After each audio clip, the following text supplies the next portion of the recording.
Hello, guys. This is Diane. I'm here to share my life story with you and put it together with giving tips for seniors. And I also will share pieces of my life story with you. I'm in the process of getting divorced after a 25-year marriage, and after a 25-year marriage. One day, my husband, last month, December, he came and just all of a sudden say, I want a divorce because you won't be submissive. He meant the old-fashioned kind of submissive where people hear about that in the religious circle know what I'm talking about, where you are. Excuse me, I get sniffles when the weather is cold, and I have to make sure I got tissue on me. And that's not what it means. It doesn't mean you sit there and your husband have rule over you.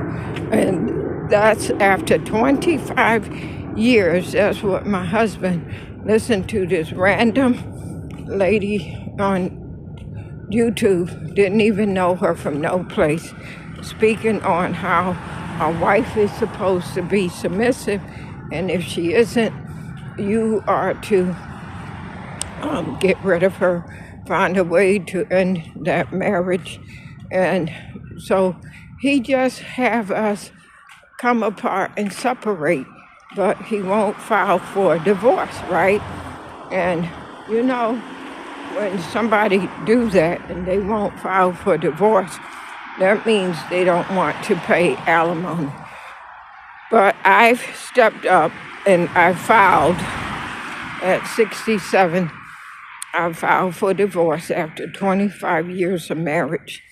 I didn't want to file, but I said, if we're not getting back together, then we need to legally end this, even if we don't meet nobody new to marry down the road.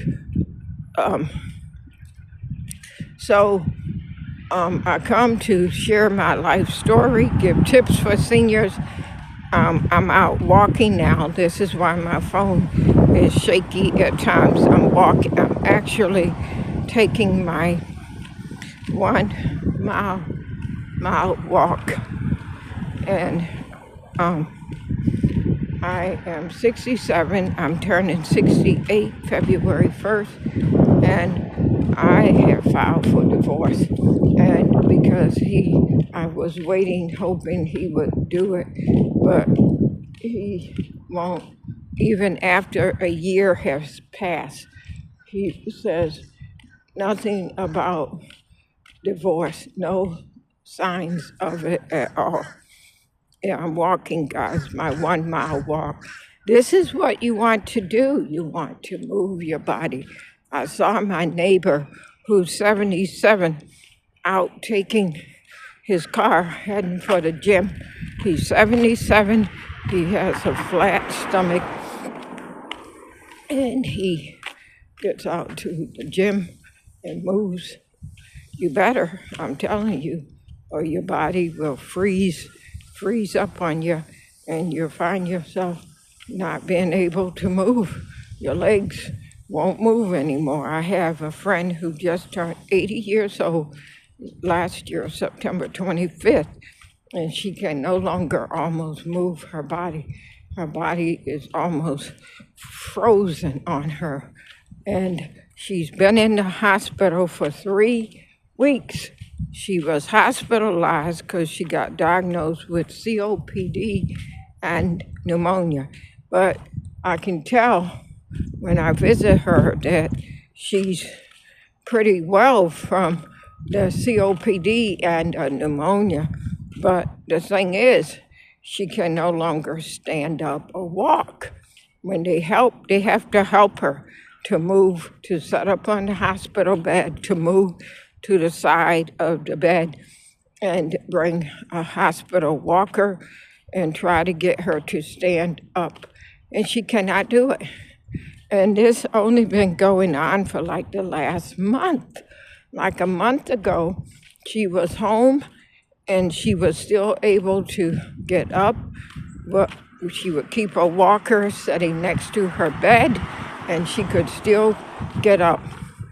But now she can't.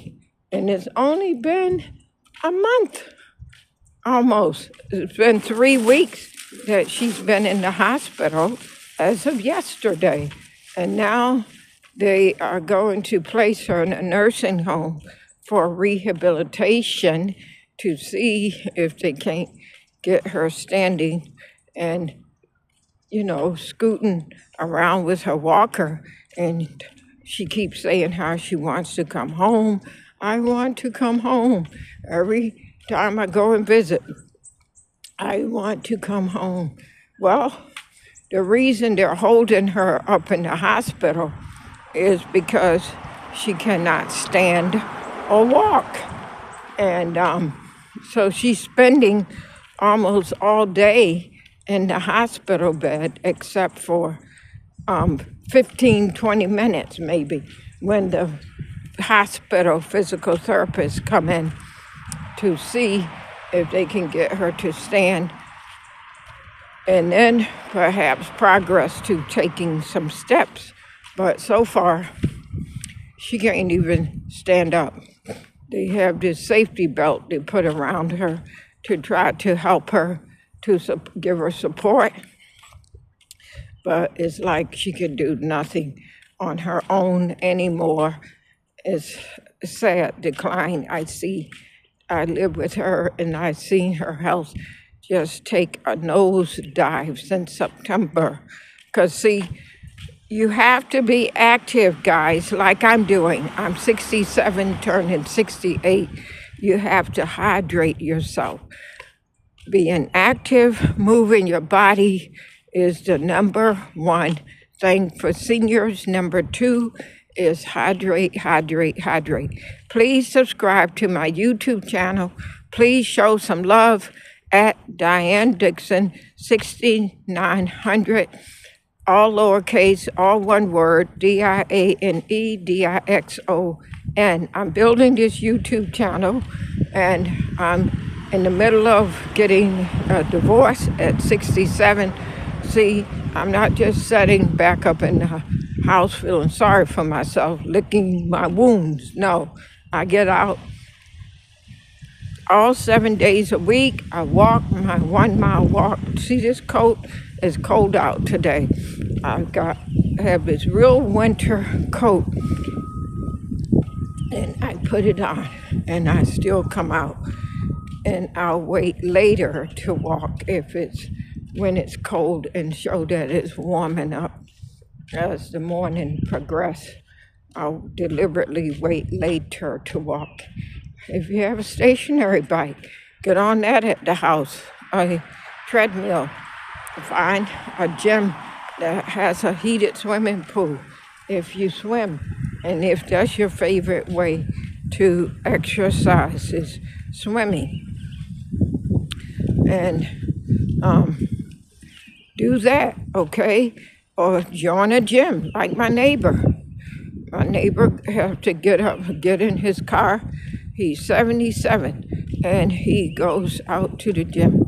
And he told me he see this man that's like 90 that comes, and he says, "You gotta move, sir. If you don't move, you're going to stop moving." Now, most of the rest of the day, I do a lot of setting by afternoon and evening, because I get up in the mornings and I get my walk, my housework done that I'm going to do, cleaning. And if I'm going to the hospital, but I usually don't go to the hospital till it's 11 o'clock, at least in the morning.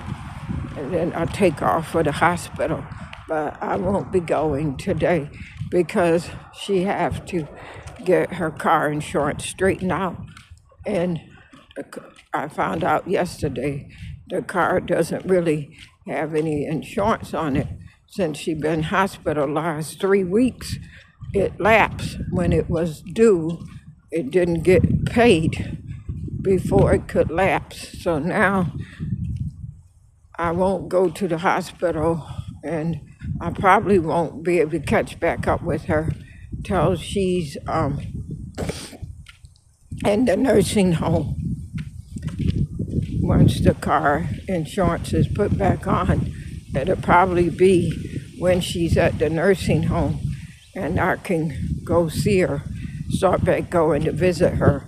And we don't even know if she'll come out the nursing home, but the plan is to have her go in there for rehabilitation and come out and come back home. But we don't even know at this point because it's been 3 weeks at the hospital as of yesterday, and she's steadily not standing or walking.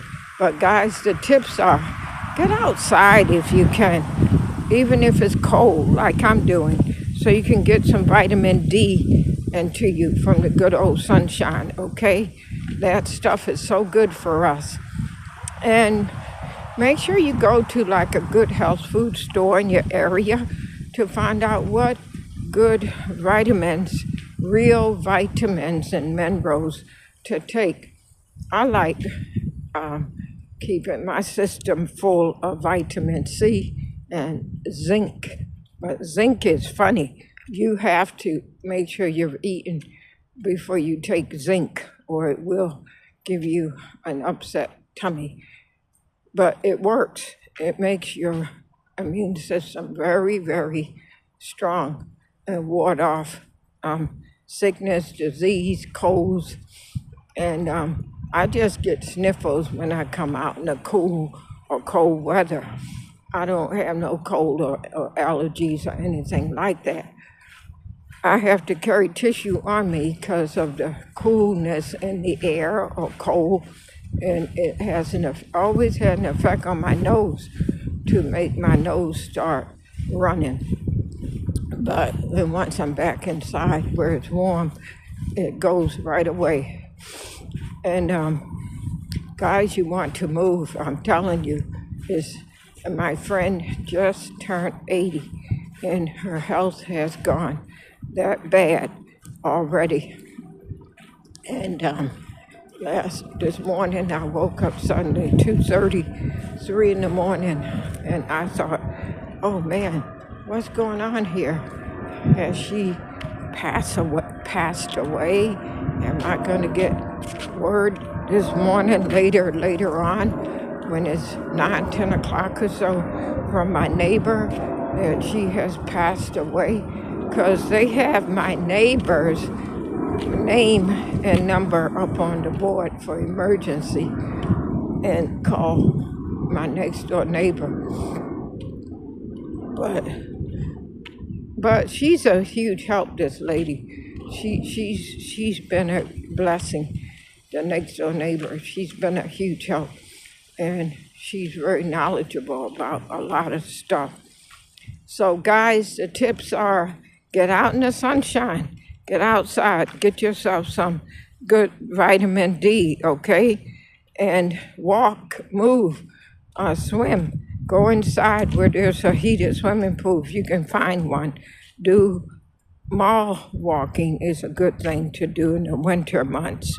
Find out when the mall first unlock the doors before, well, it's just got a few people inside where you can walk and keep moving. That's what you want to be able to do if you mall walk. Not go when the mall is busy. No, you go when the mall, if you go to a shopping mall, you go when it first open.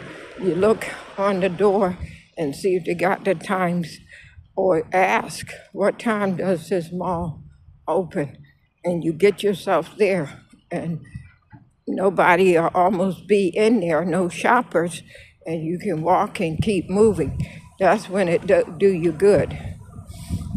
Because when I come out to do my 1 mile walk, I'm able to start stepping and keep stepping all the way, non-stop, and out away from the house like a half mile, and then a half mile back.